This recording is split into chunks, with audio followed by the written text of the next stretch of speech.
हंसाति भारं वहन् वाचा शम्बुलिशम्बुलीति वितरन् पीयूषवर्षन्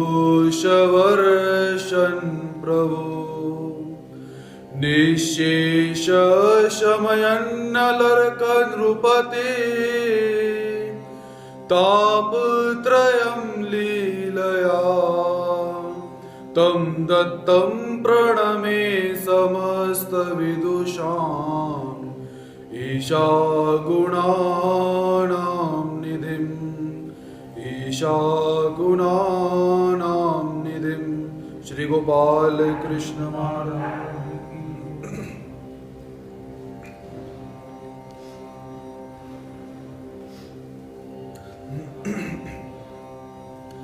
सच्चिदानंद घन परमेश्वर अवतार अनंत कोटि सूर्यों के समान जिनकी दिव्यांग कांति है और जीवात्मा को भव बंधन से तारने के लिए जो अवतार को धारण करते हैं और जीवात्माओं को साध्य और साधन प्रदान करने में तत्पर रहते हैं, ऐसे भगवान श्री चक्रधर स्वामी जी के चरणार बिंदों में प्रणिपात करते हैं।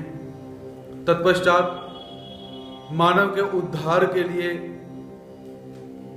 स्वयं अपने जीवन को न्यौछावर करने वाले ऐसे सभी गुरुओं के प्रति नतमस्तक होते हैं।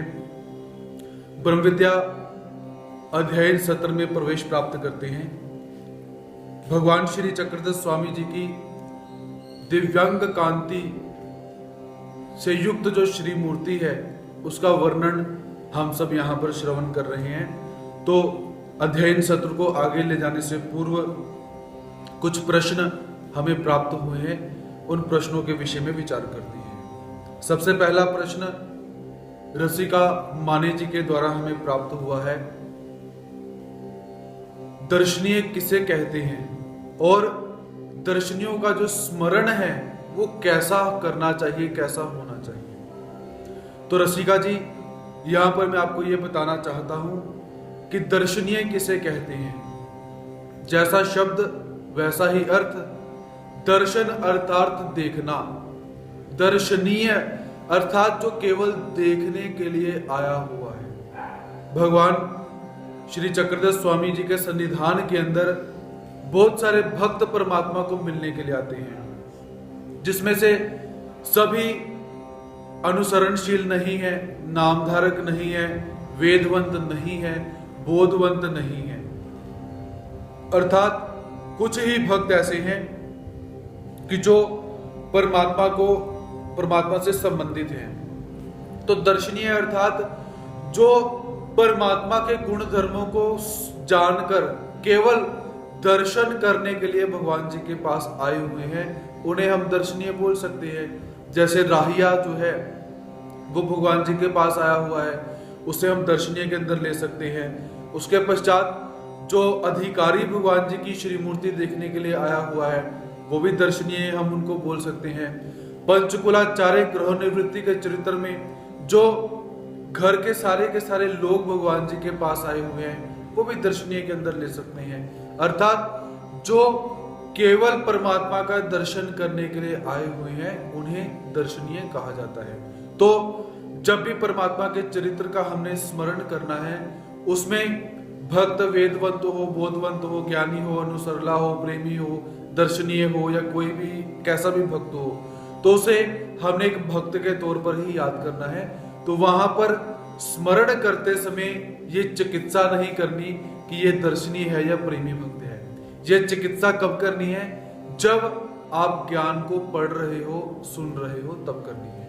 उसके पश्चात विजय चौधरी जी शाहदा से इनके द्वारा प्रश्न हमें प्राप्त हुआ है कि भगवान श्री चक्रधर स्वामी जी ने हरिपाल जी के देह को क्यों स्वीकार किया, उन्हीं के देह को क्यों स्वीकार किया, ऐसा उनका प्रश्न हमें प्राप्त होता है। और उस देह की ऐसी कौन सी विशेषता है कि परमात्मा ने उस समय कितने बड़े लोगों की मृत्यु हुई होगी उस समय भी, तो परमात्मा ने सभी का परित्याग करके जो हरिपाल देव हैं उनका ही देह क्यों स्वीकार किया है।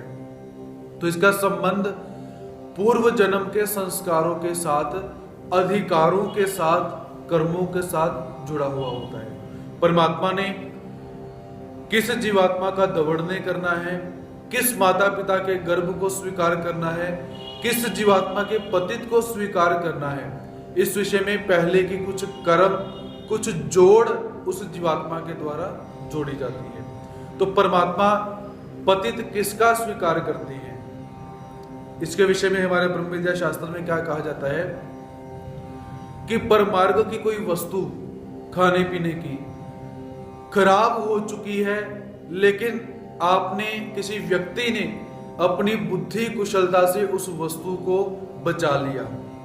वो वस्तु फेंकने वाली ही होने वाली है, लेकिन बुद्धि कुशलता से वो वस्तु बचाई और वही वस्तु परमार्ग को समर्पित करी, तो परमात्मा अगले जन्म के अंदर उस जीवात्मा के पतित को स्वीकार करती है। उदाहरण स्वरूप, जैसे आश्रम के अंदर बहुत सारी संख्या में लोग रह रहे हैं, तो सुबह दूध या चाय का सबको बांटना है, सबको पाला करना है, तो दूध खराब हो गया।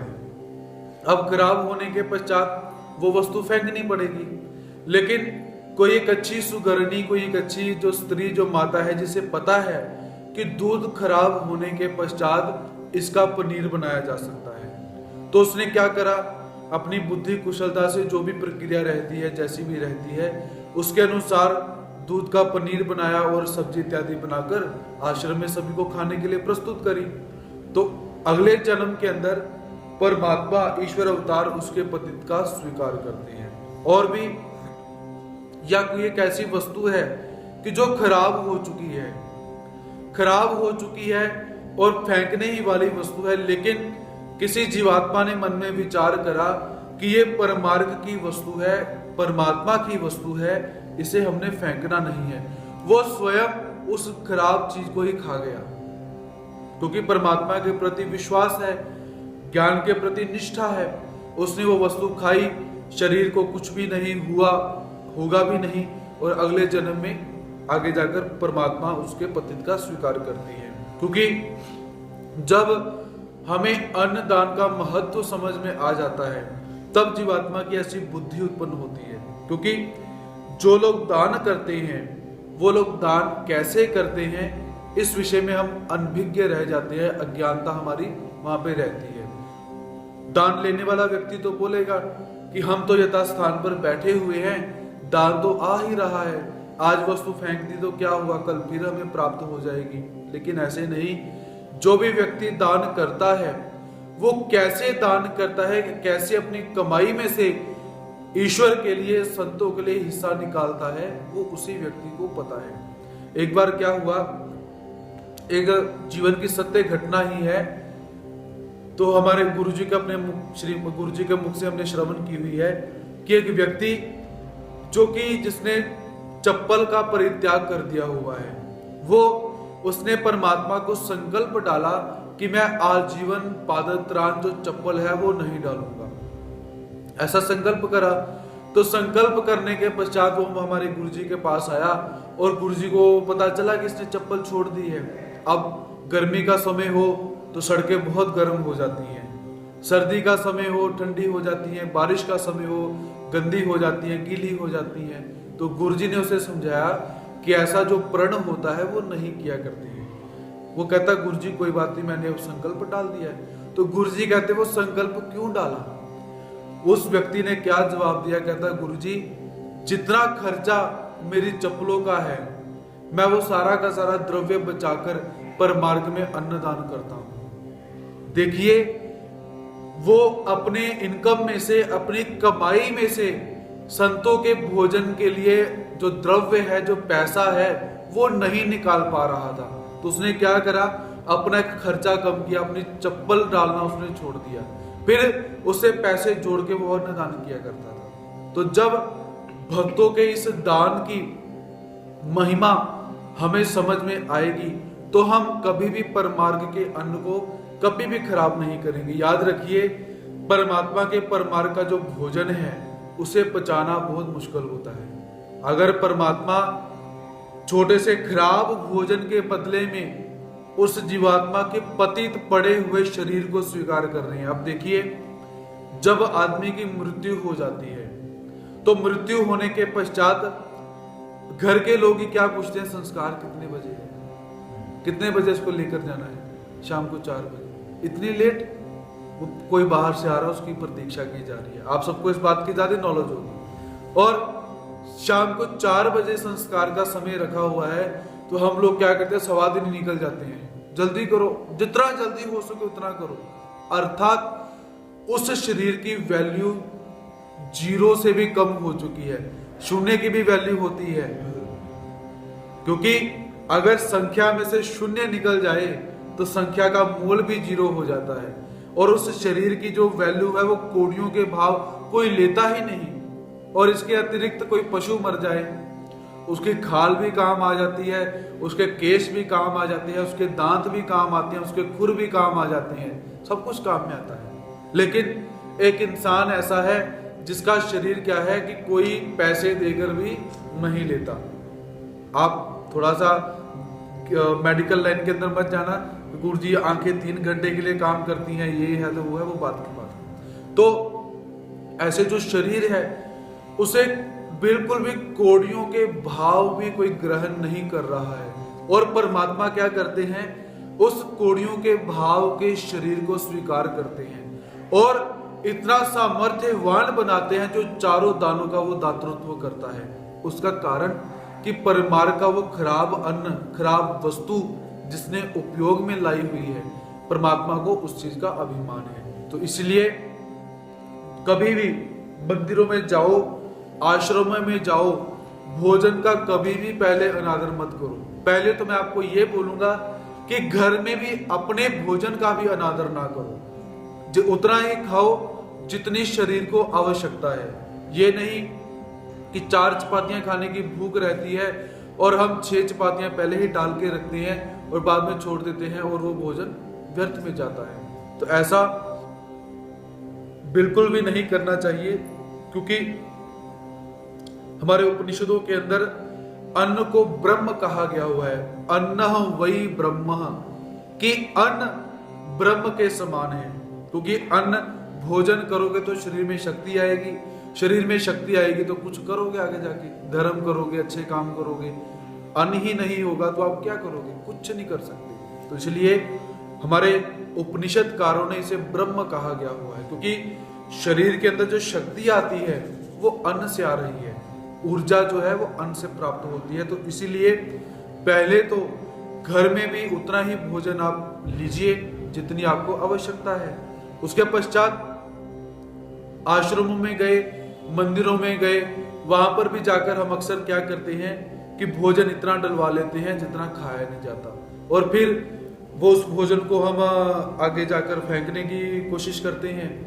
और कोई सेवादार हमें मना करे कि भोजन फेंकना नहीं है जी, तो हम झगड़ते हैं जी वहां जाके। ऐसा सभी जगह पे होता है।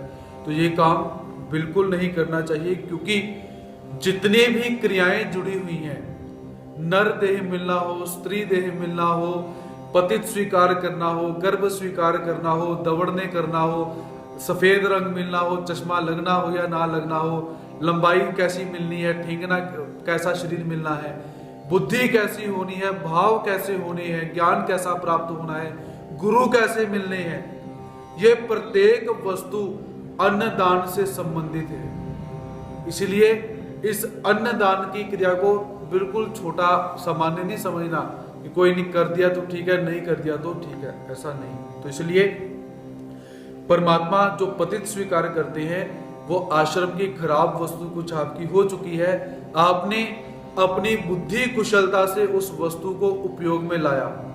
अक्सर होता क्या है, हम आश्रमों में क्या करते हैं, कुछ खाना बनाने गए, कोई वस्तु खराब हुई फेंक दो। हमने कौन सा पैसे लगाए, क्योंकि ना गुरुजी ने पैसे लगाए, ना बनाने वालों ने पैसे लगाए, और हमारे मन में क्या रहता है, भोजन तो बाहर से आ ही जाना है। आज सब्जी खराब हो गई, कल दूसरी और आ जाएगी, हमने कौन सा पैसे खर्चे हैं। लेकिन पाप आपको भी लगेगा, क्योंकि उस समय उस क्रिया को करने के लिए आप भी निमित्त हो रहे हो। अन्नदान की क्रिया के विषय में क्या बताया गया है कि एक व्यक्ति ने अन्नदान की पंगत के लिए गुरुजी को बोला। वो मंदिर में आया, राशन लेकर आया, उसने पंगत करी, पैसे दिए, सब कुछ हो गया। लेकिन उसके अंदर पहले क्रिया करेता मनुष्य, जिसने अन्नदान की क्रिया करी वो मनुष्य, फिर पाक निष्पत्ति करी थी मनुष्य, जो भोजन बना रहे हैं वो मनुष्य, फिर वाड़ती मनुष्य, जो आगे सर्व कर रहे हैं वो मनुष्य। इसके बाद कोई सामान लेकर आ रहा है उसका अलग से। इन तीनों व्यक्तियों के गुण धर्म उसमें जोड़े जाते हैं और इन तीनों के मन में जैसा भाव रहेगा, जैसी क्रिया होगी, उसका फिर कुल मिला के उस व्यक्ति को भोजन का फल मिलता है। अगर मान लीजिए पंगत करने वाले ने पंगत करी, वो मंदिर आया, वो बिल्कुल सात्विक भाव के अंदर बैठा हुआ है, दुख कर रहा है कि आज संत जन मेरा भोजन स्वीकार करेंगे, आज मुझे परमात्मा की छोटी सी क्रिया हो रही है, कल और बड़ी क्रिया हो, तो ऐसे वो मन में विचार करता है, सात्विक भाव के अंदर बैठा है। लेकिन पाक निष्पत्ति करी थी मनुष्य, जो खाना बना रहे हैं, वो खाना बनाते उन्होंने गुस्सा करना शुरू कर दिया कि कल 4 पदार्थ बन रहे हैं, आज 6 पदार्थ बन रहे हैं, ये है वो है, ऐसा हो गया। मान लीजिए उन्होंने गुस्सा नहीं किया, जो खाना बरताने वाला जा रहा है उसको किसी महात्मा जी ने बोल दिया, भगत जी आपको नमक थोड़ा सा डालने के लिए बोला था, फिर क्या होगा, आपने इतना नमक डाल दिया तो क्या होगा, थोड़ा कम कर लेना। उसने क्रोध कर दिया, उस सारी क्रिया का फल जो है उस क्रिया करने वाले के ऊपर पड़ता है। अर्थात अन्नदान की जो क्रिया है उसे सर्व सामान्य न समझें, इसके साथ प्रत्येक एक एक वस्तु जुड़ी हुई है। तो हरिपाल देव जी का परमात्मा ने जो पतित स्वीकार किया हुआ है उसकी विशेषता क्या है? सिर्फ यही, प्रपंच की कोई विशेषता नहीं है। मरने के बाद वो प्रपंच जैसा ही हो चुका है, लेकिन उसकी जो अंदर की जीवात्मा है, उस जीवात्मा ने पिछले जन्म के अंदर परमार्ग के किसी अन्न को अच्छी तरह से बचाया हुआ होगा, जिसका दोष, जिसकी प्रसन्नता परमात्मा को इतनी है कि परमात्मा उसके पतित को स्वीकार कर रहे हैं। और इसी के साथ परमात्मा जिसके पतित देह को स्वीकार करते हैं, उस जीवात्मा को सभी फलों से पहले छोड़कर परमात्मा सुख फलों में भेजते हैं। पहले, क्योंकि आदि राई के विके, ये सिद्धांत क्या कहता है? अब मान लीजिए बाजार सब्जी मंडी लगाई हुई है, सब्जी मंडी लगी, वहां पर सारे के सारे कुछ लोग चने बेचने के लिए बैठे हुए हैं। उनके चने कैसे हैं? उत्तम प्रकार के चने हैं, अच्छे हैं, धोए हुए हैं, सस्ते भी हैं। लेकिन उस सब्जी मंडी के अंदर राजा आकर बैठ गया, उसके राजा के चने कैसे हैं? बेकार से चने, अच्छी तरह लगाए भी नहीं, कुछ भी नहीं है। अब वहां पे आप विचार करोगे, लोग विचार करेंगे कि अगर राजा के चने हमने नहीं खरीदे तो राजा गुस्सा कर जाएगा, और राजा गुस्सा करने के बाद हमें दंड भी दे सकता है। तो लोग वहां पर क्या करेंगे? सबसे पहले राजा के जो चने हैं वो खरीदेंगे, अगर वो खराब भी हैं। अर्थात परमात्मा का कोई भी दान हो, परमात्मा ने जो भी दान जीवात्मा को देना हो, वो सबसे पहले दिया जाता है, सभी देवताओं से पहले। वो छोटा दान भी क्यों ना हो, तो भी परमात्मा का दान सबसे पहले। तो ऐसे परमात्मा उस पतित जीवात्मा को सुख फलों में भेजकर उसके शरीर का स्वीकार करती है। उसके पश्चात विजय नरूला जी दिल्ली से, इनका भी हमें प्रश्न प्राप्त हुआ है। तो ये कल के सत्र के अंदर आप एक निवेदन किया गया था कि परमात्मा भगवान श्री चक्रधर स्वामी जी ने हरिपाल के गुण धर्मों को स्वीकार किया, जैसे शपथ लेना, कसम खाना और जुआ खेलना, या जो हरिपाल देव थे उन्हें अपनी पत्नी से बहुत प्रेम था, ये भी उनका एक स्वभाव भगवान जी ने स्वीकार किया, और माता मालिनी की कसम खाना। ऐसे जो गुण धर्म कहे गए हैं हरिपाल देव के, उसे भगवान श्री चक्रधर स्वामी जी ने स्वीकार किया। तो विजय नरूला जी का प्रश्न है कि गुण धर्म आत्मा के होते हैं, ना कि शरीर के, तो आत्मा के गुण धर्म परमात्मा ने कैसे स्वीकार करे? तो गुण और अवगुण कैसे स्वीकार किए, ऐसा उनका प्रश्न है। तो यहां पर मैं यही निवेदन करना चाहूंगा, गुण और धर्म आत्मा के नहीं रहते हैं, आत्मा के कर्म अकर्म विकर्म रहते हैं। गुण धर्म शरीर के रहते हैं, अर्थात शरीर के अंदर आत्मा प्रविष्ट हुई, आत्मा के प्रविष्ट होने के बाद शरीर को, शरीर की इंद्रियों को सुख वैभव भोगना अच्छा लग रहा है, आत्मा को नहीं। आत्मा सिर्फ इस गाड़ी में बैठी हुई है, शरीर रूपी गाड़ी के अंदर आत्मा आकर बैठ गई। अब ये जो गाड़ी है, अब इस गाड़ी के अंदर जो ड्राइवर बैठा हुआ, मान लीजिए उस ड्राइवर को अच्छा लग रहा है। अब शरीर के अंदर ड्राइवर क्या है? हमारी इंद्रियां, क्योंकि हमारे शरीर को कौन चला रहा है? इंद्रियां, 5 कर्म इंद्रियां, 5 ज्ञान इंद्रियां, 4 चातुष्टय, ये ड्राइवर के तौर पर हमारे शरीर को चला रहे हैं। और शरीर को चलाने के पश्चात जो बंधन लगने वाले हैं वो आत्मा को लगने वाले हैं। तो इसलिए गुण और धर्म केवल शरीर के होते हैं, आत्मा के नहीं। अब हरिपाल देव जी को जुआ खेलना अच्छा लग रहा है, ये अवगुण है, ये अवगुण शरीर का है, ना कि आत्मा का।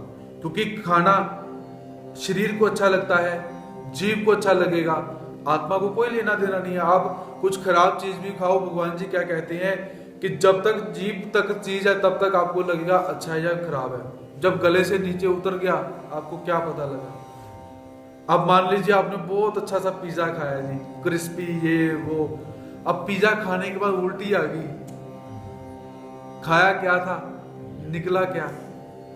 इसलिए भगवान जी क्या कहते हैं, वस्तु का महात्म्य कहां तक है? खाने वाली वस्तु का, जहां तक जीभ है। जीभ के बाद क्या हुआ कुछ नहीं पता। ऐसे हमारे शरीर की जो इंद्रियां हैं, इन इंद्रियों के माध्यम से शरीर के गुण धर्म होते हैं, और इन्हीं गुण धर्मों को परमात्मा ने स्वीकार किया।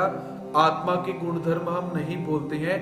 और आत्मा के गुण धर्म अगर आप बोलो किसी अर्थ में, वो क्या रहेंगे कि जीवात्मा ने जैसे जैसे कर्म करे अपनी इंद्रियों के माध्यम से, अंतःकरण चातुष्टयों के माध्यम से जीवात्मा ने जैसे कर्म करे, उन कर्मों के अनुसार आत्मा के ऊपर एक छाप पड़ जाती है, प्रवृत्ति बन जाती है, जो अगले जन्म में वैसे वैसे वो कर्म करता है। आप इस अर्थ में उसको गुण या धर्म बोल सकते हो। तो वास्तव में जो गुण धर्म हरिपाल देव के भगवान श्री चक्रधर स्वामी जी ने स्वीकार किए हैं वो अलग। अब दूसरी तरफ परमात्मा के गुण धर्मों के विषय में विचार करें। हम जो दया, माया, कृपा, करुणा, नित्यत्व, व्यापकत्व, सर्वात्मकत्व, सर्वातीतत्व, सर्वसाक्षित्व, ऐसे जो गुण धर्म बोलते हैं परमात्मा के, तो वहां पर आप ये बोल सकते हो कि वो गुण धर्म परमात्मा की जो परम तत्व जो आत्मा है, परमात्मा है, उसके हैं, ना कि मायापुर के, ना ही शरीर के। दोनों जगह पर सिद्धांत को आपको अलग से धारण करना पड़ेगा। जीवात्मा के विषय में अगर गुण धर्म बोलो तो वो शरीर के रहते हैं, और परमात्मा के विषय में आप बोलो तो परमात्मा के विषय में क्या है, वो गुण धर्म आत्मा के रहते हैं। तो यहां पर केवल हरिपाल देव के थोड़े से जो शरीर के गुण धर्म है, क्योंकि जब हरिपाल देव की मृत्यु हुई, हरिपाल देव की मृत्यु होने के पश्चात जब भगवान श्री चक्रधर स्वामी जी ने हरिपाल के देव का स्वीकार किया, अब हरिपाल देव उस शरण सैया से, शमशान में से, अर्थी में से उठकर बैठ गए, तो सारे बहुत खुश हुए कि देखो जी जिंदा हो गए, जीवित हो गए, जीवित हो गए। लेकिन जो उनके पिता विशाल देव थे, विशाल देव को उसी समय पता चल गया था कि इसके शरीर के अंदर किसी दिव्य पुरुष ने, किसी दिव्य आत्मा ने प्रवेश किया है। हरिपाल देव खुश नहीं हुए उस समय, क्योंकि भगवान श्री चक्रधर स्वामी जी जो हरिपाल देव हैं, जब इनका जन्म हुआ था उसी समय भविष्यवाणी हो चुकी है कि इसके शरीर का उपभोग कोई दिव्य पुरुष लेगा आकर। शायद मुझे याद है कि जो कथली नाथ करके है, इन्होंने भविष्यवाणी की थी, उथली नाथ के शायद गुरु जी हैं, तो ऐसे उनकी भेंट हुई पड़ी है। उन्होंने पहले ही बोल दिया था कि तुम्हारे पुत्र के शरीर को कोई दिव्य पुरुष आकर इसका भोग लेगा।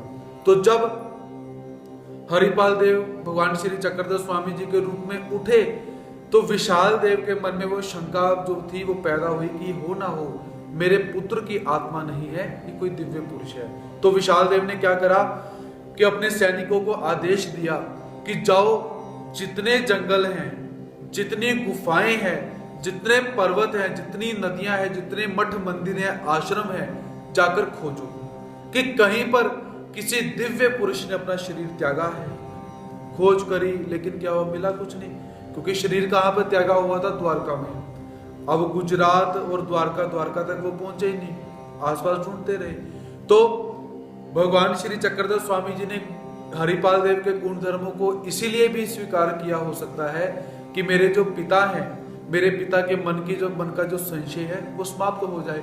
और हरिपाल देव भगवान श्री चक्रधर स्वामी जी से पूछते हैं, भाई बचपन में तुमने कौन कौन से खिलौने से खेल खेला था? तो भगवान जी कहते हैं ऐसे ऐसे खिलौने थे। वो कहाँ पे पड़े हुए हैं? वो यहाँ पे पड़े हुए हैं। परीक्षा हुई भगवान जी की। तो अब यहाँ भी विशाल देव का समाधान नहीं हुआ, तो अपनी पत्नी को, कमला माता को, मालिनी माता को बोलते हैं कि तुम कमला रानी को बोलो कि कुछ पति पत्नी के जो कुछ रहस्यात्मक बातें हैं उसे पूछो कि इसे पता है या नहीं पता है। तो कमला रानी ने वो भी पूछी, वो भी सही बातें सारी।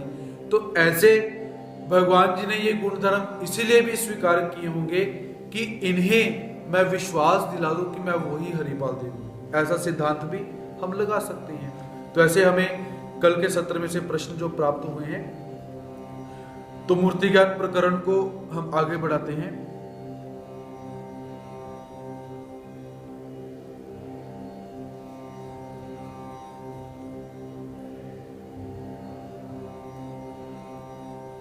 तो कल के सत्र के अंदर भगवान श्री चक्रधर स्वामी जी के जो श्री कर हैं, वो श्री कर कैसे याद करने चाहिए, श्री कर की जो उंगलियां हैं उन उंगलियों को कैसे याद करना चाहिए, तो इस विषय के अंदर हमने भगवान जी के जो चरित्र हैं वो पढ़े हुए हैं।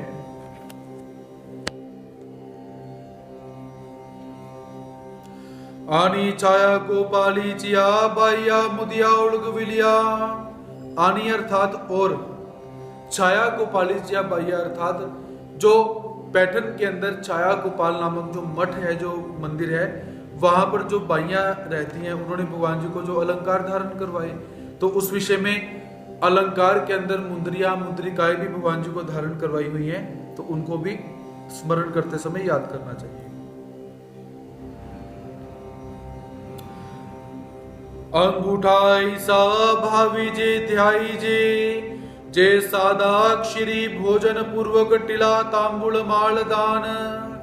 तो अब भगवान श्री चक्रधर स्वामी जी का जो अंगूठा है, उस अंगूठे को कैसे याद करना चाहिए, इसके विषय में हमें चरित्र प्राप्त होता है। तो भगवान श्री चक्रधर स्वामी जी का निवास जो है उस समय पैठन के अंदर है। तो एक दिन क्या हुआ, पैठन के अंदर निवास के समय माता जो सादा है वो भगवान जी के पास आई हुई हैं। तो सादा को एक दिन क्या हुआ कि असमय ही भूख लग जाती है, समय भोजन का नहीं है, समय भोजन हो चुका है, दोपहर का या रात का जो भोजन होने वाला है उसमें समय बाकी है, तो इसे बीच में ही भूख लग जाती है। तो उस समय जोमेटो स्विगी था नहीं, ऑर्डर कर देते थे, हमारे घर पहुंचती थी। तो क्या करती, बाईसा जी के पास गई, बाईसा जी को कहा कि भाई मुझे बहुत भूख लगी है, मुझे भोजन दो। तो बाईसा माता जी कहती चल कुछ भोजन बचा हुआ है मैं तुझे देती हूँ। तो भगवान जी को जब पता चला कि सादा को भूख लगी है, तो भगवान जी बाईसा को कहते कि भाई सारंग पंडित के घर से जो उत्तम प्रकार का भोजन आया हुआ है वो सादा को परोसो, और उस भोजन को हमारे पास लेकर आओ, हम अपने हाथ से सादा को भोजन परोसते हैं। तो सारा का सारा भोजन भगवान जी के पास लाया गया, दाल चावल इत्यादि जो भी है। तो भगवान जी सादा को भोजन परोसते समय भगवान जी कहते हैं कि सादा तुम दाल और चावल का गोल धारा करना जानती हो। अब गोल धारा क्या होता है कि आप लोगों ने देखा कि चावल को ऐसे गोल कर लिया, बीच में खटा कर दिया और बीच में फिर दाल डाल दी। या दूसरा, महाराष्ट्र के अंदर जो शेंगदाने की चटनी खाते हैं, लाल मिर्ची और मूंगफली के जो दाने होते हैं उसकी जो चटनी खाई जाती है, तो चटनी के साथ जो तेल होता है जिसको तूप कहते हैं मराठी में, वो लिया जाता है। तो जब चटनी परोसने के बाद घी पास में आता है तो सभी महात्मा क्या करते हैं, ऐसे उंगली से बीच में गोल धारा बना लेते हैं ताकि घी बीच में टिक सके।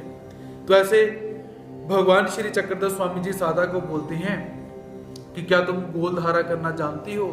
तो सादा कहती कि मैं नहीं जानती हूँ। तो भगवान जी क्या कहते हैं कि सादा, जब हम एकांत काल के अंदर ग्वालों के साथ या भील जो है उनके साथ रहा करते थे, तो उस समय जब हम उनके साथ भोजन करने के लिए बैठते थे, उस समय तो कुछ नहीं है कि भगवान जी हैं, जैसे वो भील जाति के लोग बैठते हैं वैसे भगवान जी बैठ जाते हैं। आप लोगों ने देखा होगा कि एक समय में ही सारे बैठते हैं इकट्ठे। तो भगवान जी कहते हैं कि वहां पर फिर हम क्या करते थे, वो हमें चावल इत्यादि परोसते थे, तो हम अपने अंगूठे से ऐसे ऐसे बीच में गोलधारा बनाते थे, फिर वो बीच में कभी लस्सी डालते हैं, कभी दाल डालते हैं, कभी कुछ डालते हैं, तो हम ऐसे भोजन किया करते थे। तो फिर भगवान जी ने क्या किया, सादा की थाली में भी चावल डाले, अपने अंगूठे से क्या किया, ऐसे गोलधारा बनाया पूरा, फिर उसके अंदर दाल डाली, और फिर उसके पश्चात सादा ने जो भोजन है वो बहुत प्रसन्नता पूर्वक यथेष्ट भोजन किया हुआ है। तो ऐसे भगवान जी के अंगूठे को कैसे याद करना है कि जैसे भगवान जी ने गोलधारा बनाकर साधा को भगवान जी ने भोजन करवाया हुआ है, तो इस चरित्र को आप याद कर सकते हैं। आनी मार्गी गोपाल भोजन दाखवणे, आनी मार्गी गोपाल भोजन दाखवणे अर्थात और रास्ते के अंदर गोपाल भोजन अर्थात जो गोपाल होते हैं गैया चराने के लिए जो जाते हैं वो भोजन कैसे करते हैं, इस विषय में भगवान जी ने बताना। एक बार क्या हुआ, भगवान श्री चक्रधर स्वामी जी वडाली नामक गांव से पैठन की ओर जा रहे थे, तो सारे के सारे भक्तजन भगवान जी के पास में हैं। तो मार्ग में क्या हुआ कि एक खेत के पास भगवान श्री चक्रधर स्वामी जी रुके, भक्तों ने भगवान जी को आसन डाला, भगवान जी आसन पर बैठे। तो उस समय चांगदेव नामक एक छोटे से बालक हैं जो कि 14 और 15 साल के हैं, भगवान जी के साथ आए हुए हैं। तो भगवान जी उस समय आसन पर विराजमान होने के पश्चात चांगदेव को भगवान जी बोलते हैं कि तुमने गोपाल भोजन कभी देखा हुआ है कि जो ग्वाले होते हैं भोजन कैसे खाते हैं? तो वो कहता नहीं भगवान जी हमने नहीं देखा। तो भगवान जी कहते कि ये पास में जो थोड़ा सा धनिया बिखेरा हुआ है उस धनिये को आप तुम ले लो, तुम्हें मैं बताता हूँ गोपाल भोजन कैसे होता है। तो भगवान जी ने क्या किया, भोजन करते समय क्या कि अपनी गर्दन ऐसे नीचे की हुई है, और गर्दन नीचे करने के पश्चात एक हाथ से भगवान जी जो अन्न है उस अन्न को स्वीकार करते हैं, और जो धनिया पास में लाया हुआ है भगवान जी क्या करते हैं, अपने अंगूठे से धनिये को तोड़ते हैं, और धनिये को तोड़ने के पश्चात भगवान जी पकड़कर ऐसे दांतों से ऐसे उसको खा रहे हैं, जैसे हम मूली खाते हैं कि नहीं घर में वैसे। तो भगवान जी ने एक हाथ से ग्रास खा रहे हैं, एक हाथ से ऐसे वो जो धनिया है वो खा रहे हैं। तो ऐसे भगवान जी ने सभी भक्तों को और चांगदेव को उस रास्ते के अंदर बताया कि गोपाल भोजन कैसे खाया जाता है। तो ऐसे जब भी भोजन करने के लिए स्वयं बैठो या स्मरण करने के लिए बैठते हो तो भगवान जी के इस चरित्र को आप सबने याद करना है कि भगवान जी के जो श्रीकर हैं, भगवान जी ग्राही कैसे तोड़ रहे होंगे और इस हाथ से धनिया कैसे खा रहे होंगे, क्योंकि दो हाथों से खाना भी बहुत मुश्किल होता है। कभी इस हाथ से खाने की कोशिश करना, आपको बहुत मुश्किल लगेगा। तो भगवान जी दोनों हाथों से अपने भक्तों को भोजन करके वहां पे बता रहे हैं। करांगुली ऐसी भावी जे ध्याई जे ताकवताची भाजी वाड़ने। करांगुली अर्थात जो छोटी उंगली होती है चीची, तो इसको कैसे याद करना चाहिए, जैसे भगवान श्री चक्रधर स्वामी जी ने सभी भक्तों को अपनी इस उंगली से जो चाकवताची भाजी या ताकवताची भाजी अर्थात जो साग हम बोल सकते हैं या मेथी बोल सकते हैं, मेथी की भाजी भक्तों को परोसे। अब ये हमारे हाथ की जो उंगलियां हैं, इन उंगलियों के भी नाम हमारे शास्त्रों में आए हुए हैं। तो सबसे पहले इसे कहा जाता है ठेंगा, अंगूठा शुद्ध हिंदी के अंदर। उसके पश्चात इसे कहा जाता है तर्जनी। क्या कहा जाता है? तर्जनी। इसके पश्चात इसे कहा जाता है मध्यमा, क्योंकि सबसे बड़ी होती है ना। उसके पश्चात इस उंगली को कहा जाता है अनामिका। क्या कहा जाता है?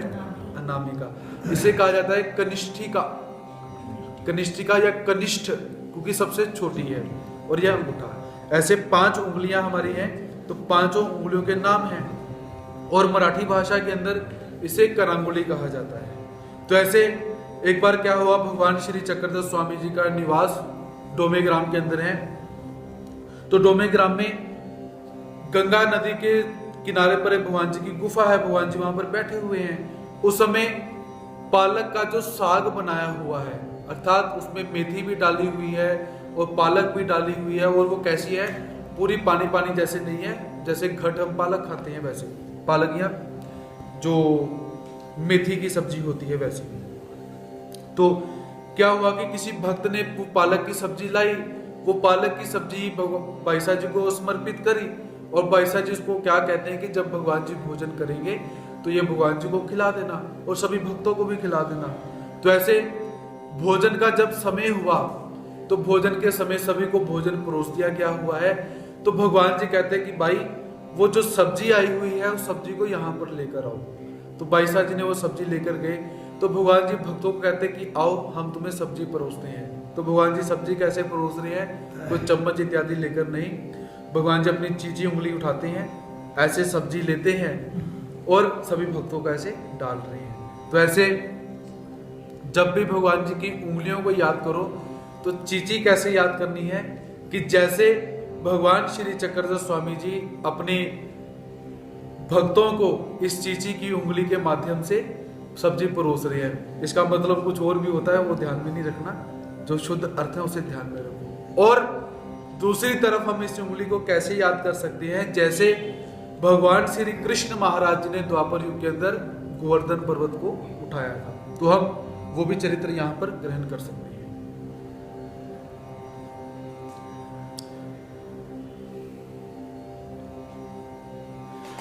विषये देवी कमली पूजा, विषये देवी कमली पूजा अर्थात विषय या विषय नामक गांव के अंदर जो रामदेव दादोस हैं उनके द्वारा भगवान जी की कमलों से पूजा करना।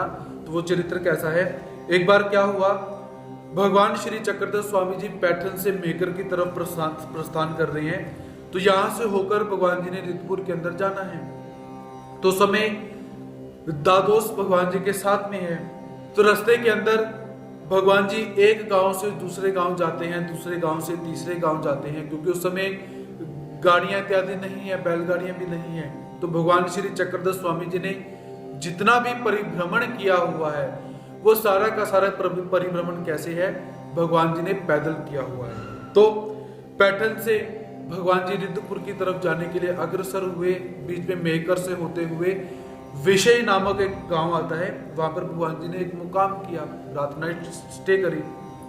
तो समय क्या हुआ कि जो भगवान श्री चक्रधर स्वामी जी नदी के तट पर विराजमान है, बाईसा जी जो है भगवान जी का भोजन बना रही है। तो रामदेव क्या करते हैं, बाईसा जी ने रामदेव जी से निवेदन किया कि जाओ कुछ सामग्री सामान इत्यादि नहीं है, जाकर ले आओ। तो रामदेव बाजार गए, बाजार जाने के बाद सामान लेकर आए, सामान लेकर देने के पश्चात बाईसा जी को वो सारा का सारा सामान जो है वो समर्पित किया। बाईसा जी भोजन बना रही हैं, भगवान जी आसन पर बैठे हैं। तो रामदेव मन में विचार करते हैं कि पास में ही छोटा सा तालाब है, मैं स्नान करके आ जाता हूँ। रामदेव जी गए स्नान करने के लिए। तो बीच में क्या देखते हैं कि बहुत सुंदर कमल उस तालाब में लगे हुए हैं। तो मन में विचार आया कि इन कमलों से भगवान जी की यदि मैं पूजा करूं तो कितना अच्छा होगा। ऐसे भाव से उन्होंने कमल तोड़े। तो कमल तोड़कर भगवान जी के पास आकर भगवान जी को बहुत अच्छी तरह से कमल के जो पुष्प हैं वो समर्पित करते हैं। भगवान जी ने उनके पूजन का सहर्ष स्वीकार भी किया। तो जब पूजन समाप्त हुआ तो रामदेव भगवान जी से क्या कहते हैं, जिजी मज कोल पुरुष उद्रुन द्यावा, अर्थात कि हे प्रभु मुझे यक्षिणी की जो विद्या है उस विद्या के अंदर मेरा खंड पड़ चुका हुआ है। जब मैं ध्यान करने के लिए बैठता हूं, उस देवता को स्मरण करने के लिए बैठता हूं, तो मुझे वो देवता याद नहीं आते, क्योंकि जो जिन्हें विद्याएं प्राप्त होती हैं वो अपनी विद्याओं से उन पिंडस्थाओं को ब्रह्मंडस्थाओं को प्रकाशित करते हैं। पिंडस्थाएं दिखाई देती हैं, ब्रह्मंडस्थाएं दिखाई देती हैं। जब आप विद्या मार्ग प्रकरण पढ़ोगे उसके अंदर ये सारा का सारा विश्लेषण आया हुआ है विद्या मार्ग प्रकरण के अंदर, कि कैसे कैसे कौन कौन सी देवता की कैसी विधि करने से क्या क्या प्रकाशित होता है। तो ऐसी विद्या मार्ग प्रकरण में आया हुआ है। तो रामदेव भगवान जी से निवेदन करते हैं कि हे प्रभु, मैं जब यक्षिणी की विद्या के प्रभाव से उस देवता को स्मरण करने की कोशिश करता हूं तो मुझे वो देवता विस्मृत हो चुकी है, मुझे आप बताइए वो कैसे है। तो भगवान जी क्या करते हैं, उस कमल की पंखुड़ियों में से 2 पंखुड़ियां लेकर जमीन पर उस देवता की आकृति बनाते हैं कि वो देवता कैसी कैसी है। कोल पुरुष उद्धरुणी द्यावा। तो ऐसे भगवान जी ने उस देवता की मूर्ति बनाई और रामदेव को भी याद आ गया कि हाँ, मैं ऐसे ही मूर्ति का स्मरण किया करता था। तो उसकी जो विद्या के अंदर शैथल्य आ चुका था, वो विद्या कम हो चुकी थी, तो वो विद्या भगवान जी ने वहां पर पूरी की हुई है। तो भगवान जी अपने इस चींची के उंगली से क्या करते हैं कि वो जो कमल का पत्ता है, उस कमल के पत्ते को ऐसे ऐसे करके भगवान जी जो देवता की मूर्ति है वो बनाते हैं। तो जब भी भगवान जी की श्री करो की उंगलियों को याद करना है तो आप इस चरित्र को याद कर सकते हैं।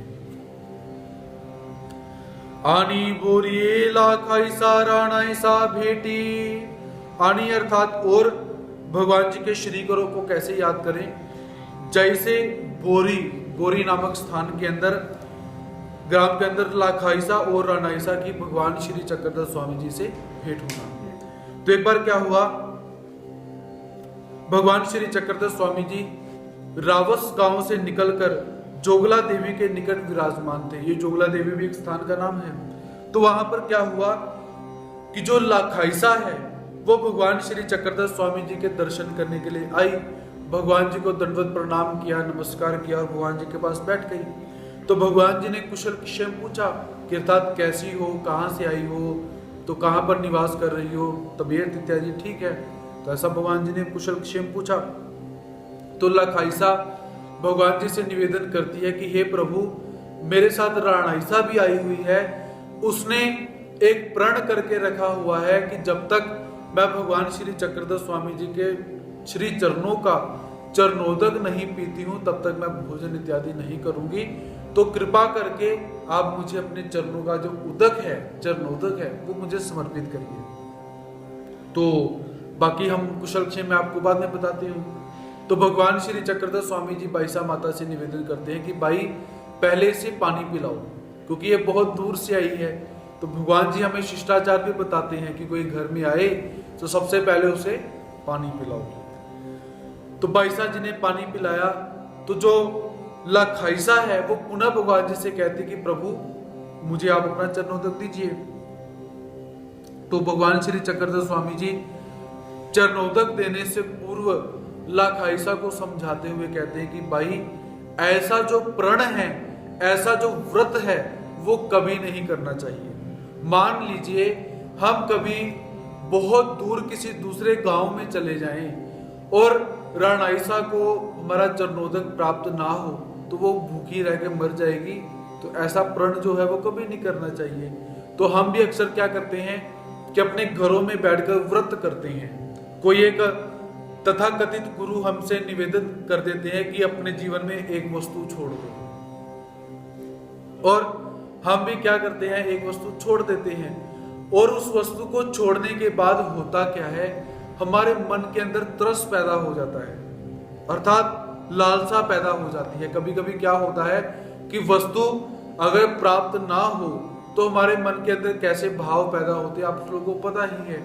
तो भगवान जी हमें एक बात निवेदन करते हैं कि भगवान जी कहते हैं तरसो ने दीजिए, तरसला साता जीव विषय शरण जाई, कि अपने मन के अंदर खाने वाली किसी भी पदार्थ का जो उद्वेग है, जो एक इच्छा है, उसे पैदा नहीं होने देना चाहिए। अगर दिल कर रहा है ना कि आज आम खाना है, छोड़ दिया है किसी गुरु के कहने पर, इतना पैदा हो चुका है कि स्मरण में ध्यान ही नहीं लग रहा, मन में पैदा हो चुका है भाव, और आप बोलोगे कि उन गुरुजी ने मुझसे संकल्प ले लिया था, अब स्मरण करने के लिए बैठो, ध्यान उसी चीज के अंदर जाई जा रहा है। उससे अच्छा पहले अपनी इच्छा को शांत कर लो थोड़ी सी, किसी एक अर्थ में। हमारे आचार्य मुरलीधर शास्त्री जी, जिन्होंने रहस्यार्थ चंद्रिका लिखी हुई है, उनका एक मत मैं आपको यहां पर बताना चाहता हूं कि उन्होंने गीता के 4थे अध्याय के अंदर अपना एक स्वतंत्र विचार दिया हुआ है। इस विचार को आप मान्य करो ना करो, आपको अच्छा लगे बुरा लगे, वो बात की बात है। हर व्यक्ति के विचारों को सुनना चाहिए। उनके विचार के अनुसार पहले गृहस्थ धर्म का पालन करने के पश्चात संन्यास लेना चाहिए। हमारे अधिकरण ने एक ऐसा मत वहां पर प्रकट किया। उसका कारण वो अपनी बुद्धि से कहते हैं कि जब तक आपकी इच्छा शांत नहीं होगी, कुछ अर्थ के अंदर आपके मन के अंदर वो भाव पैदा होते रहेंगे, तो आप परमात्मा को अपना समर्पण दे ही नहीं सकते हो।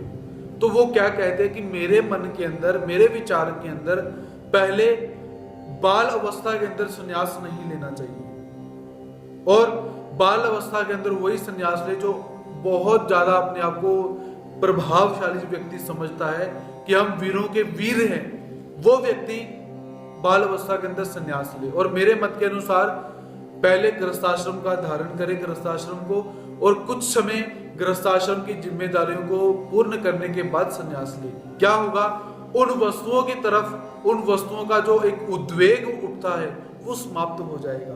और कहीं ना कहीं मैं भी उनके मत को समर्थन देता हूं। किसी अर्थ के अंदर उनका जो मत है वो बिल्कुल सही है, क्योंकि जैसे भगवान जी ने बोला कि त्रसो ने दीजिए। अब मान लीजिए कि एक संत अटन विजन करने के लिए निकले हुए हैं। अटन विजन करते करते भगवान जी ने बोला हुआ है कि जो मीठा है, मिष्ठान है, वो 15 दिन में एक बार खाना है, कभी कभी, रोज नहीं खाना। तो अब हुआ क्या कि ये जो महात्मा जी अटन पर निकले हुए हैं, उनके मन के अंदर मीठा खाने की इतनी प्रबल इच्छा हो चुकी है। जिनको शुगर है उनको पता होगा इच्छा कैसी होती है, और जिनको चाय का छंद लगा हुआ है और जिनको इसका छंद लगा हुआ है, उनको भी पता है कि जब नहीं मिलती है तो क्या होता है, मन के अंदर उद्वेग कैसा पैदा होता है उन्हें पता।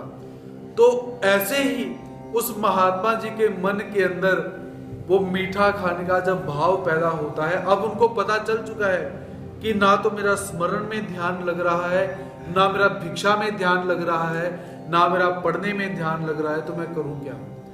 ऐसी स्थिति में अपने मन को और मारेंगे तो क्या होगा, एक दिन मन धैर्य छोड़ देगा। वो बोलेंगे छोड़ो सब कुछ, छोड़ो ये डंडा, छोड़ो ये झोली और छोड़ो सब कुछ, चलो हलवाई की दुकान पे। ऐसे ही होगा, संयम टूटेगा। क्योंकि जब तूफान आता है तो तूफान ये नहीं देखता कि किनारे कितने हैं, वो तोड़ के निकलता है फिर। इसीलिए भगवान श्री चक्रधर स्वामी जी क्या कहते हैं कि अगर जड़ पदार्थों के विषय में, शब्दों की तरफ ध्यान रखना, जब जड़ पदार्थों के विषय में ऐसा भाव उत्पन्न हो जाए कि अब संयम टूट रहा है, तो जाकर कहीं से थोड़ा सा पदार्थ मांग कर खा लो और दोबारा अपने आप को शांत करके दोबारा परमात्मा की भक्ति में लग जाओ, ऐसा भगवान जी बोलते हैं। तो लेकिन चेतन पदार्थ के विषय में ऐसा नहीं करना। चेतन पदार्थ अर्थात कोई ब्रह्मचारी साधक है, ब्रह्मचर्य का तरस पैदा हुआ तो चलो ब्रह्मचर्य तोड़ देते हैं, इस चीज को याद रखना। जड़ विषय के विषय में सिद्धांत अलग रहते हैं, चेतन पदार्थ के विषय में सिद्धांत अलग रहते हैं। सिद्धांतों को कहां पर लगाना, कैसे फिट करना, ये भी आना चाहिए। ये नहीं एक पक्ष सुना और चल पड़े आगे, ऐसा नहीं है। अर्थात गाड़ी सीखने के लिए बैठे हैं तो गाड़ी में रेस कैसे देनी ये तो सीख ले, ब्रेक कैसे मारनी ये सीखा ही नहीं, गियर कैसे डालनी ये सीखा ही नहीं, तो एक्सीडेंट हो जाएगा। इसलिए पूरा ज्ञान लेकर फिर ही आगे चलने का प्रयास करना चाहिए। तो भगवान जी क्या कहते हैं कि ऐसा प्रण कभी नहीं लेना चाहिए कि हम किसी के भावों में आकर बोलते हैं कि आजीवन हम ऐसा ऐसा काम, ये जो पदार्थ नहीं करेंगे। हाँ, अगर आपको लगता है कि हम कर सकते हैं, हम आराम से इस विधि का पालन कर सकते हैं, धीरे धीरे कर सकते हैं, तो अवश्य कीजिए। कुछ लोग कर भी सकते हैं, कुछ लोग नहीं भी कर सकते हैं। तो ऐसे भगवान जी लखाइसा को पहले समझाते हैं कि ऐसा जो प्रण है वो प्रण नहीं करना चाहिए। फिर उसके पश्चात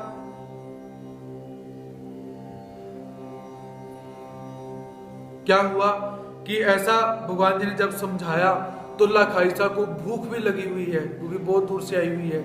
तो भगवान जी बाईसा जी को कहते हैं कि भाई वो जो सामने से उत्तम पकवान आए हुए हैं वो लेकर आओ। उस समय भगवान जी के पास भोजन में क्या है? लाख की भाकर, अर्थात जो सबसे हीन प्रकार का धान्य होता है। आप लोगों ने यह भी सुना होगा कि जिन लोगों के पास खाने के लिए आटा नहीं होता, वो लोग क्या खाते हैं? चक्की में आटा छानने के बाद जो बूरा बचता है, उस बूरे की वो रोटी बनाकर खाते हैं, और ये उसी प्रकार का धान्य है। अर्थात भगवान जी क्या खा रहे हैं? लाख की भाकर। तो भगवान जी को खाने के लिए उस समय लाख की भाकर आई हुई है। तो भगवान जी बाईसा जी को क्या कहते हैं कि भाई वो जो उत्तम प्रकार के पकवान आए हुए हैं उन्हें लेकर आओ। तो बाईसा कहते हैं भगवान जी ये ऐसी भाकर आई हुई है, आप इसे पकवान क्यों बोलते हो? तो भगवान जी क्या करते हैं? अपनी चीची उंगली से उसके ऊपर का जो रोटी का ऊपर का पतला सा भाग होता है, भगवान जी उसे निकालते हैं और खाते हैं, और बाकी का जो लाखाइसा है उसे प्रदान कर देते हैं। उसके पश्चात लाखाइसा ने भी वो जो रोटी है उसको खाया, भगवान जी ने अपनी उंगली से उसको ऊपर का भाग खाया, और बाद में जो चरणोदक था वो रनाइसा के लिए भगवान जी ने थोड़ा सा दिया। तो ऐसे भगवान श्री चक्रधर स्वामी जी की जो करांगुली है, कनिष्ठिका है, इसे कैसे याद करना चाहिए? जैसे लाखाइसा भगवान जी से मिलने के लिए आई हुई है, तो भगवान जी स्वयं ऊपर का जो हिस्सा है उसे अपनी उंगली से निकालते हैं और खाते हैं। आनी कनेरी गुरु भक्ति दाखवणे। आनी अर्थात और, भगवान जी की जो छोटी उंगल है इसे कैसे याद करें? कनेरी गुरु भक्ति। कनेरी अर्थात ये शिष्य का नाम है। तो एक संत हुए जिनका नाम था नागार्जुन। तो भगवान श्री चक्रधर स्वामी जी का निवास पैठन में है। तो एक दिन क्या हुआ? भगवान श्री चक्रधर स्वामी जी भक्ति प्रकरण का निरूपण कर रहे हैं। भक्ति प्रकरण को चलते चलते भगवान जी ने बताया कि भक्ति कैसी होनी चाहिए। अर्थात भगवान जी ने ब्रह्म विद्या शास्त्र के सूत्र निरूपण किए। तो सूत्र निरूपण करते करते भगवान जी अब पहुंचे हुए हैं कि भगवान जी कहते हैं कि एक बार क्या हुआ, एक गुरु थे जो कि बहुत तपस्वी थे, सिद्ध साधक थे, जिनका नाम था नागार्जुन, और उसी गुरु का एक शिष्य भी था जिसका नाम था कनेरी। तो ये शिष्य प्रतिदिन भिक्षा करने जाता, भिक्षा करके लाता, गुरु जी को भोजन देता, स्वयं भोजन करता। तो एक बार क्या हुआ, भिक्षा मांगने के लिए गया, घर में गया और जाकर अलग जगाई भिक्षाम देही, भिक्षा के लिए अलग जगाई। सामने से एक स्त्री बाहर आई और उसने भिक्षा में वड़े जो होते हैं, जो वड़े हम खाते हैं घरों में, वो वड़े परोसे, वड़े लेकर आया, गुरुजी को समर्पित करे। और सस्वभाव के अंदर गुरुजी ने खाते खाते क्या कहा कि बेटा आज वड़े बहुत अच्छे हैं। सस्वभाव के अंदर, गुरु ने मांगे नहीं। तो शिष्य ने मन में विचार किया कि गुरुजी को वड़े बहुत अच्छे लगे हुए हैं, तो कल मैं पुनः उसी घर में जाकर उस माई से जाकर निवेदन करूंगा दोबारा। अगला दिन आया, वो शिष्य भिक्षा मांगने के लिए गया, फिर जाकर भिक्षाम देही अलग जगाई। वो औरत बाहर आई, भिक्षा दी, लेकिन आज उसने क्या किया, वड़े नहीं दिए। तो वो शिष्य क्या कहता है कि माता अगर वड़े हैं तो दे दो, मेरे गुरुजी को बहुत पसंद आए हैं। देखिए शिष्य कैसा है, छोटी छोटी बातें ग्रहण करने वाली हैं। तो वो माता क्या कहती है कि जो चीज पसंद आए वो मिल ही जाए, ऐसा कभी होता है क्या? तो वो शिष्य कहता क्यों नहीं होता, हिम्मत होनी चाहिए, भाव होनी चाहिए, श्रद्धा होनी चाहिए, संसार में हर चीज मिलती है। तो वो कहती अच्छा ठीक है, तो तेरी एक आंख मुझे बहुत अच्छी लग रही, दे दे निकाल के। उसने क्या करा, अपनी उंगली ऐसे की, झट से अपनी आंख निकाल के कहा ले। और वो माता घबरा गई कि बात बात में ये क्या हुआ। उसे झटके से वड़े लाए, वड़े दिए और लेकर आ गई। अब वो शिष्य अपने गुरु के पास पहुंचा, एक हाथ में पात्र पकड़ा हुआ है, वो आंख ऐसे पकड़कर वापस आया हुआ है, और गुरुजी को भिक्षा दी। गुरुजी कहते ये क्या? तो कहते गुरुजी ऐसे ऐसे बात हुई। तो अब गुरुजी ने कहा कोई बात नहीं। तो गुरुजी ने उस हाथ को दिखाया, कहते हाथ नीचे ले। अपने हाथ से वो आंख अंदर लगाई और अपना हाथ रखकर कोई मंत्र इत्यादि बोला, और उसकी जो आंख थी वो वैसी की वैसी ही वहां पर फिट हो गई। कोई ऑपरेशन नहीं करना पड़ा, कोई किसी बड़े डॉक्टर के पास नहीं जाना पड़ा। और फिर उसके पश्चात पहले गुरु ने उस शिष्य को शिक्षापन की करा, ऐसा काम कभी नहीं करना चाहिए। किसी व्यक्ति के मन की बातों के अंदर आकर ऐसा काम बिल्कुल मत करो। तो भगवान श्री चक्रधर स्वामी जी जब भक्तों को ये लीला सुना रहे हैं, आख्यायिका सुना रहे हैं, तो भगवान जी ने क्या करा है कि उस शिष्य ने क्या किया, अपनी ऐसी उंगल ली और ऐसी आंख में से, भगवान जी को चश्मा नहीं लगा हुआ है, ऐसी आंख करके भगवान जी ने निकाल दी। तो भगवान जी की जब इस उंगली की लीला को आपने याद करना है, तो कैसे याद करना है कि भगवान जी ने कनेरी की अपने गुरु के प्रति भक्ति कैसी है, जब ये व्याख्यान सुनाया तो भगवान जी ने ऐसा ऐसा किया हुआ है। तो यहां पर और एक बात मैं यहां आपसे निवेदन करना चाहता हूं कि हमारे पंथ के अंदर बहुत सारे विद्वान ऐसे हैं कि जो अल्प विद्या भयंकरी, अर्थात नीम हकीम खतरे जान, जो थोड़ा सा ज्ञान सुनते हैं और गुरुओं के गुरु बन जाते हैं। अगर सुन रहे हैं तो ध्यान से सुनिए, जो गुरुओं के गुरु बनकर बैठे हुए हैं उनको मैं निवेदन करना चाहता हूं कि इन लोगों का बहुत सारा कटाक्ष रहता है, आक्षेप रहते हैं कि इधर उधर के जो चरित्र है वो नहीं सुनाने चाहिए।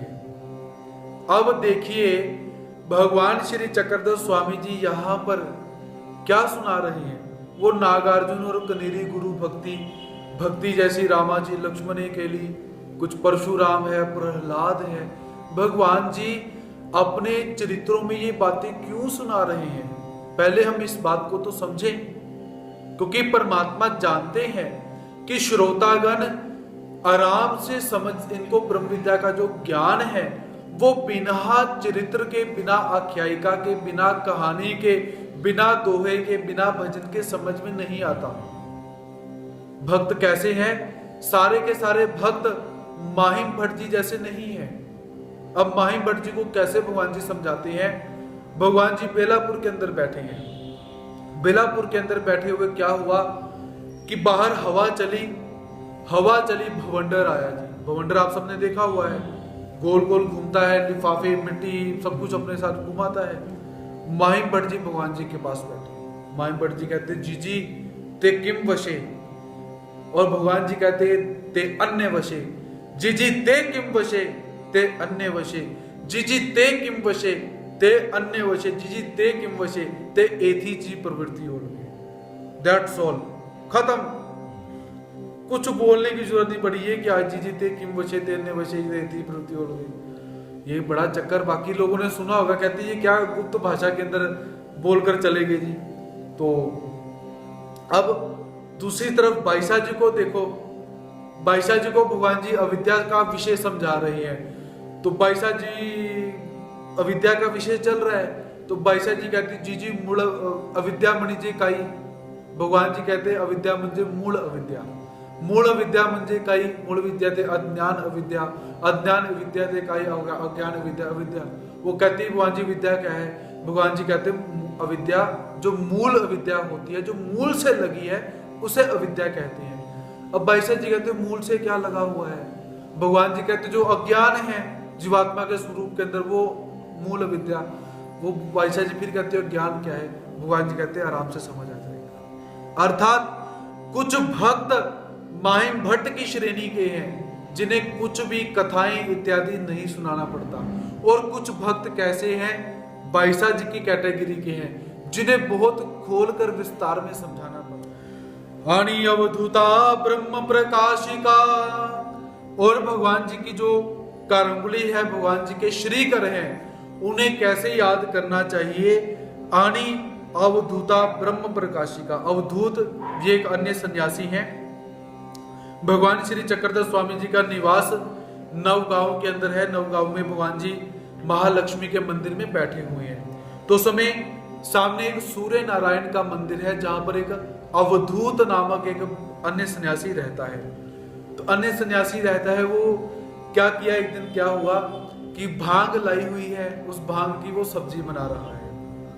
तो सामने बैठा हुआ है, भगवान जी बाहर निकले तो भगवान जी ने देखा कि आज तो मस्त माहौल तैयार होने वाला है। बाहर गए, अब भगवान जी क्या कहते हैं कि अरे, भगवान जी ने उस सब्जी को थोड़ा सा उठाया, कहते ये ब्रह्म प्रकाशिका तैयार हो रही है, अर्थात जिससे ब्रह्म प्रकाशित हो जाए। क्योंकि जो अघोरी पंथी के लोग रहते हैं या नाथ पंथी कुछ होते हैं, वो क्या करते हैं, ध्यान और समाधि लगाने के लिए कुछ जो भांग इत्यादि है उसका सेवन करते हैं। क्योंकि भांग क्या है, पत्ते, जैसे हम पालक खाते हैं, जैसे हम मेथी की भाजी खाते हैं, सब्जी खाते हैं, साग खाते हैं, वैसे ही ये जो भांग है वैसे की वैसे।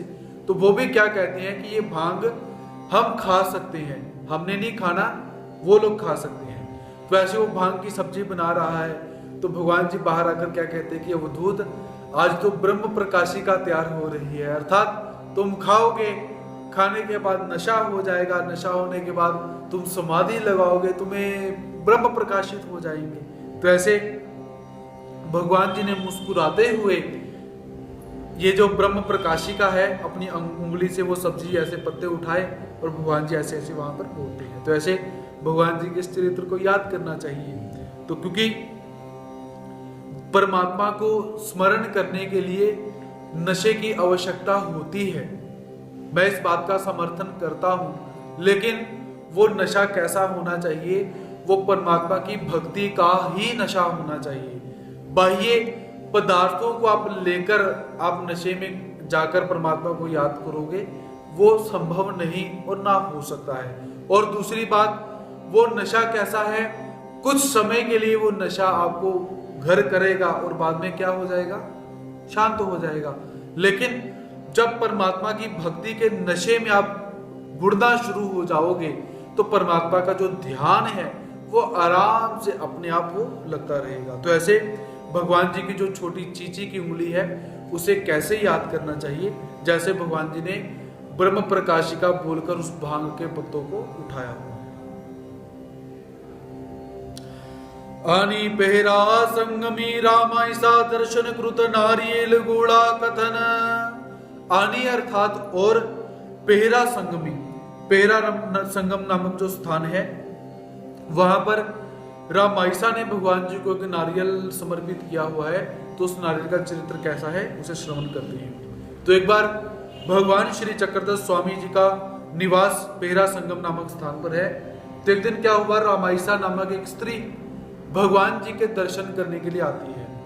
तो भगवान जी के दर्शन करने के लिए आई और उसने एक बार क्या किया कि भगवान जी को एक नारियल समर्पित किया, नारियल भगवान जी को दिया, नमस्कार किया और वो चली जाती है। तो भगवान जी के पास सारे के सारे भक्त बैठे हुए हैं। तो भगवान जी सभी भक्तों को कहते कि बताओ ये किस वृक्ष का फल है।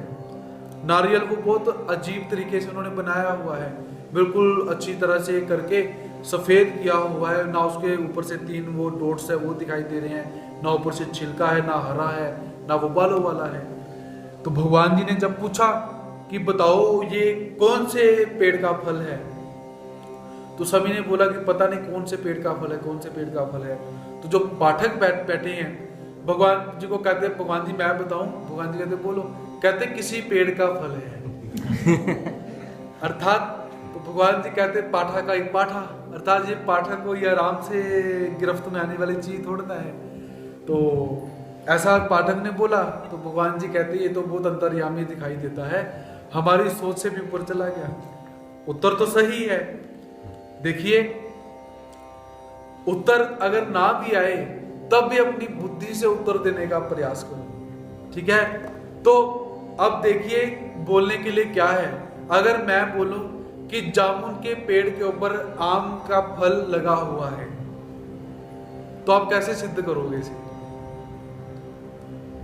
जामुन के पेड़ के ऊपर आम का फल लगा हुआ है, क्या संभव है? है। अब देखिए एक जामुन का पेड़ लगा हुआ है, पास में ही आम का पेड़ लगा हुआ है, आम के पेड़ की टहनी जामुन के पेड़ में से घुसी हुई है, तो हम बोल सकते हैं आम जामुन के पेड़ के बीच अंदर आम का फल लगा हुआ है। सब कुछ संभव है, करने वाले होने चाहिए। तो ऐसे पाठक भी भगवान जी को कहते हैं हाँ किसी भी पेड़ का वो फल है। तो भगवान जी कहते हैं कि ये पाठक तो बहुत अंतर्यामी है। तो ऐसे जब सभी को पता नहीं चला कि ये किस पेड़ का फल है, तो सभी भक्तों ने भगवान जी को निवेदन करा कि हे प्रभु, अब आप ही बताओ ये किस पेड़ का फल है, ये है क्या। तो भगवान जी ने कहा कि ये किसी पेड़ का फल इत्यादि नहीं, ये नारियल है तो पेड़ का फल ही, लेकिन ये नारियल है, इतना सोचने विचारने का कुछ है ही नहीं। फिर सभी ने प्रश्न किया भगवान जी इतना सफेद कैसे है। तो भगवान जी ने कहा कि इसको बिल्कुल ऊपर से प्लेन किया हुआ है। तो सभी भक्तों ने जब नारियल पकड़ा तो भगवान जी को कहते भगवान जी इतना भारी क्यों है, वो भारी भी बहुत था। तो भगवान जी कहते ये भारी है क्योंकि इसके अंदर चीनी डाली हुई है। अब भक्त कहते हैं भगवान जी बहुत हो गया, अब नारियल के अंदर चीनी कहां से चली जाएगी, और इसके वो ऊपर से जो दो आंखें और एक मुंह होता है नारियल का, वो भी दिखाई नहीं देता, चीनी कहां से जाएगी। ऐसे भक्तों के बीच में भगवान जी के बीच में बड़ा वाद संवाद हो रहा है। भगवान जी बार बार बोलते हैं कि ये नारियल है, इसके अंदर चीनी डाली हुई है। भक्त कहते हैं हम नहीं मानने को तैयार। तो भगवान जी क्या करते हैं, ऊपर से जो सफेद इत्यादि कुछ लगाया हुआ था प्लेन प्लेन करके, भगवान जी अपनी इस उंगल से वो जो तीन ऊपर से मुंह बने होते हैं उसको भगवान जी ऐसे कुरेदते हैं, ऊपर का सफेद भाग निकलता है और कुरेदते हैं, वो नारियल खुल जाता है। फिर एक थाली के अंदर भगवान जी नारियल को पलट देते हैं, उसमें से क्या निकलती है, चीनी। भगवान जी कहते हैं अब देखो। तो ऐसे भगवान जी की जो करांगुली की लीला है, जो छोटी उंगल की लीला है, इसको कैसे याद करना चाहिए। जैसे रामायसा ने भगवान जी को वो नारियल दिया हुआ है और उस नारियल का जो भेद है भगवान जी उस भेद को सभी भक्तों को बता रहे हैं, तो ऐसे उस चरित्र को याद करना चाहिए। श्रीकंठ ऐसे भावी जे ध्याई जे नागा राउली वागनक सरी ओलगवली। तो भगवान जी के श्रीकंठ को कैसे ध्यान करना चाहिए। जे अर्थात जैसे, नागा राउली वाग नख सरी ओलगवली। पीछे हमने चरित्र पढ़ा था कि नागा राउली जो है उन्होंने भगवान जी को अलंकार समर्पित किए हुए हैं। तो वैसे ही उन अलंकारों के अंदर वाग नख सरी, वाग कहते हैं सिंह को, नख कहते हैं नाखून, सरी अर्थात माला, जो शेर के नाखून से बनी हुई माला है, उस माला को उसने समर्पित किया। तो ऐसी उस माला को समर्पित याद करना चाहिए, जैसे उन्होंने पिछले चरित्र आपको बता दिया क्या हुआ है। और आनी छाया गोपाली जिया बाइया सांखड़े ओलगविले। आनी अर्थात और भगवान जी के श्रीकंठ को कैसे याद करना चाहिए। छाया गोपाली जिया बाइया, छाया गोपाली जिया बाइया अर्थात पैठन के अंदर छाया गोपाल नामक मंदिर में जो बाइया निवास करती है, उन बाइयों ने भगवान जी को सांखले अर्थात चैनी बोल सकते हैं। अब चैनी को चैन क्यों कहा जाता है, जिनके पास है उन्होंने देखा होगा, एक के साथ दूसरी, दूसरी के साथ तीसरी कुंडियां लगी होती बीच में, 1 2 3 4 5 6 7 अर्थात चैन जुड़ी हुई है, इसलिए हम बोलते हैं चैन चैनी। सांखले अर्थात संगल, जो लोहे के अंदर चला गया, संगल क्यों कहा जाता है, संगल अर्थात साथ में जुड़ा हुआ है। तो यहाँ पर शब्द आया सांखले सांखली, संगल के अर्थ में। तो भगवान जी को जो सांखली अर्थात सोने की चैन डाली हुई है, तो उस चैन को भी याद करना चाहिए। अब देखिए, जब सोने की बन जाए तो उसे चैनी शब्द प्रयोग किया गया है, जब वही लोहे की रहे उसे संगल कहा जाता है। अब थोड़ा सा विचार करो, जो लोग सोना डालते हैं उन्होंने भी धातु ही डाली बीच में गले में, और जो लोग लोहा डालते हैं उन्होंने भी धातु डाली, अर्थात एक सोच का कितना हमारा फर्क हो चुका है। अब देखिए, आपको पुलिस ने पकड़ा हुआ हो, हथकड़ी की जगह हथकड़ी लोहे की हथकड़ी है, वो सोने की हथकड़ी डाल के आपको लेकर जाए, आपको कैसी फीलिंग आती होगी। जैसी फीलिंग लोहे की हथकड़ी डाल के आती होगी, जो जेल में गए होंगे, वैसे भगवान ना भेजे किसी को, या डर लगा हो कभी सोने की लोहे की हथकड़ी डाली हुई हो पुलिस लेकर जाती हो और किसी को सोने की हथकड़ी डालकर लेकर जाया जा रहा हो, उन दोनों के भाव में क्या अंतर होगा? बिल्कुल नहीं, क्योंकि जो हथकड़ियां हैं बाद में ले लेनी वापस जाकर जेल में डाल देना है। या यूं समझे कि जो जेल है, जेल का जो दरवाजा है वो लोहे का ना होकर सोने का है, उस आदमी को अच्छा लगेगा? नहीं। क्यों नहीं अच्छा लगेगा? क्योंकि वो वास्तविकता जान चुका है कि दोनों ही बंधन कारक है, दोनों ही चीजें बंधन कारक हैं। तो वैसे ही अगर लोहा डाला वो भी हमने बंधन डाल लिया, सोना डाला हमने वो भी बंधन डाल दिया। जब ये विचार आपके मन में आ जाएगा, आप उन वस्तुओं से अलिप्त होने का प्रयास धीरे धीरे करते रहोगे। तो ऐसे अपने विचारों को ऊर्ध्व बनाना चाहिए। तो यहाँ पर शब्द क्या आया? बाह्या सांखले ओळखविले। तो भगवान जी के श्री कर को कैसे याद करना चाहिए? आनी छाया गोपाली चिया बाह्या सांखले ओळखविले। भगवान जी के श्रीकंठ में वो जो चैनी है वो डाली हुई है, उसे याद करना चाहिए। आनी बाई से प्रतिदिनी गलदंडा ओळखविती। आनी अर्थात और भगवान जी के जो श्रीकंठ को कैसे याद करना चाहिए? जैसे बाईसा माता जी पूजा अवसर के समय प्रतिदिन भगवान जी को जो पुष्पों की मालाएं थी वो समर्पित किया करती हैं, तो ऐसे जब भी पूजा अवसर आप याद करो तो उस पूजा अवसर के समय उन सभी पूजा अवसर के पूरे पूजा अवसर को आप सबने याद करना चाहिए। उसके पश्चात आनी साधा प्रसन्न होनी माल दिदली। और भगवान जी के श्रीकंठ को कैसे याद करना चाहिए? आनी अर्थात और साधा, माता साधा को प्रसन्न होकर भगवान श्री चक्रधर स्वामी जी ने जो अपने गले की माला डाली हुई है वो प्रदान करना। तो एक बार क्या हुआ, भगवान श्री चक्रधर स्वामी जी का निवास पैठन के अंदर है। तो पैठन के अंदर क्या हुआ कि एक दिन साधा माता को भूख लग जाती है, पहले भी लगी आज फिर लगी। तो भूख लगने के पश्चात पुनः बाईसा माता जी के पास जाकर निवेदन करती है कि भाई मुझे भूख लगी हुई है तो मुझे भोजन दो। तो भगवान जी ने पुनः क्या कहा कि सारा का सारा भोजन यहाँ पर लेकर आओ, हम अपने हाथों से साधा को भोजन समर्पित करेंगे। अब देखिए, शायद हमें चरित्रों से ऐसा लगता है कि साधा के प्रति परमात्मा का प्रसन्नता का भाव बहुत अधिक है। और श्री गोविंद प्रभु महाराज जी के चरित्र भी आप देखो तो श्री गोविंद प्रभु महाराज जी के चरित्रों में भी जो केश कलाप अर्थात गर्दन का जो श्री गोविंद प्रभु महाराज जी का बाल है वो भी बाल कैसा है? साधा माता को प्रसन्न होकर दिया। श्री गोविंद प्रभु महाराज जी ने अपनी दाढ़ भी साधा माता को प्रसन्न होकर दी हुई है और अपनी सुपारी भी साधा माता को प्रसन्न होकर दी हुई है। और जब भगवान जी 21 दिन के लिए उदास हो जाते हैं तो साधा माता के आने के बाद ही भगवान जी प्रसन्न हो रहे हैं। अर्थात दोनों अवतारों की कितनी प्रसन्नता साधा माता जी ने जोड़ के रखी हुई है। तो यहाँ पर भी साधा भगवान जी के प्रसन्नता का पात्र हमें दिखाई देती है। तो हुआ क्या कि भगवान श्री चक्रधर स्वामी जी कहते हैं कि भाई हमारे पास भोजन लेकर आओ, हम स्वयं अपने हाथ से भोजन परोसते हैं। तो भगवान जी ने साधा को स्वयं भोजन परोसा, साधा को तिलक लगाया और अपने गले की जो माला थी उस माला को साधा को भगवान जी ने दे दिया। और भगवान जी साधा से क्या निवेदन करते हैं कि यदि कोई भी तुमसे ये माला मांगे तो तुमने किसी को देनी नहीं है, अब जाओ इस गले की माला को डालकर गांव में घूम कर आओ। तो साधा वही करती है कि गलों की माला जो है उस माला को डालकर गांव में जाती है। सामने से रामदेव मिले तो रामदेव कहते हैं कि अरे साधा ये क्या गले में हार डालकर घूम रही हो?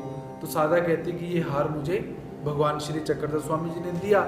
तो रामदेव जी क्या कहते हैं कि अरे तू तो बहुत भाग्य वाली है, ये माला मुझे दे दे। तो साधा कहते कि ये माला मैं आपको नहीं दे सकती हूँ। तो ऐसे भगवान जी की जो ये लीला है, इस लीला को कैसे याद करना चाहिए कि जैसे भगवान श्री चक्रधर स्वामी जी ने अपने गले से उस माला को उतारा और अपने गले से उस माला को उतार कर साधा के गले में भगवान जी डाल रहे हैं, तो ऐसे हम इस चरित्र को याद कर सकते हैं, ध्यान में कर सकते हैं। तो समय आज का हमारा समाप्त हो रहा है, तो कल पुनः भगवान जी की दिव्य लीलाओं को लेकर आप सबके समक्ष उपस्थित होने का प्रयास करेंगे। शंका किसी को भी हो, सकारात्मक भक्त हो, नकारात्मक भक्त हो, उनके लिए हम यहाँ पर उपस्थित हैं। कैसी भी शंका हो उसका निवारण अवश्य किया जाएगा साधक बाधक तत्वों से। तो तब तक के लिए सभी भक्तों को जय श्री कृष्ण, दंडवत।